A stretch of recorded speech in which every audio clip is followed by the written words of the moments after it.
people first adopted agriculture, it made people sicker. It put them in situations where they began fighting over land.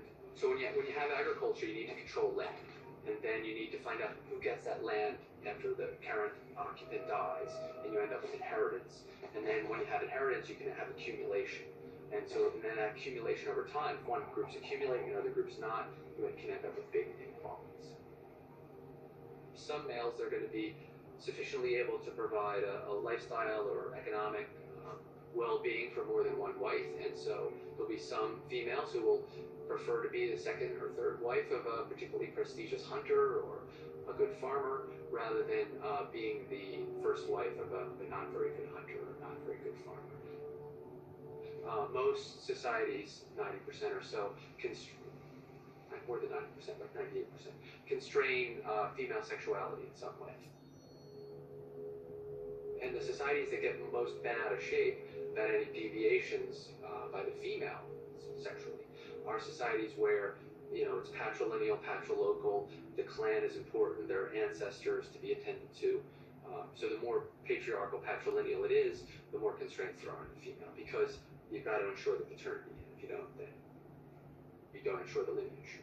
So why do we have this double standard? Because women always know who their children are and men don't. There's this asymmetry in the biology which gives rise to all this. Human biology bestows women with eggs and men with muscles.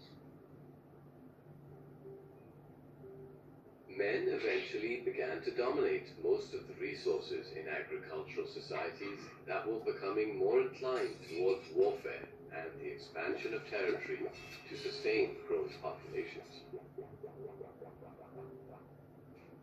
As the practice of hunting and gathering faded, women gradually lost their skills as gatherers and eventually became dependent on wealthy men who demanded virgin brides to assure them certainty of paternity.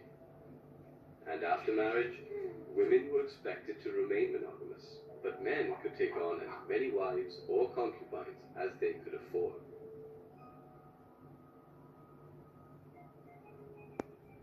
By the 15th century, in the Incas of South America, each wealthy lord had a harem of up to 700 women. Principal persons had 50 women. Leaders of vassal nations were allowed 30. Heads of provinces 20. Governors of 100 people had 8, and chiefs were only allowed 3 women each. The genes of poor men were systematically weeded out.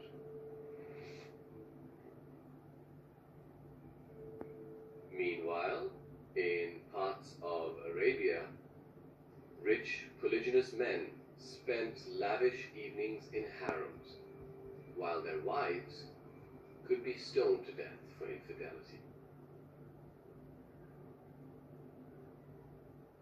In parts of South Asia, a woman's fidelity was of such grave concern that it was considered honorable for a widow to burn on her husband's funeral pyre, so that her sexuality would not tempt other men.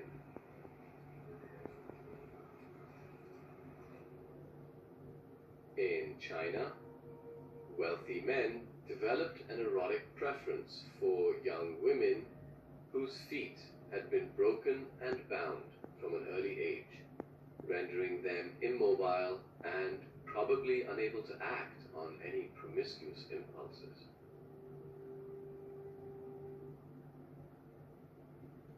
In parts of polygynous Africa, the clitoris of young girls would be cut out and their labia sewn shut to ensure their virginity, while replacing the pleasure of sex with pain.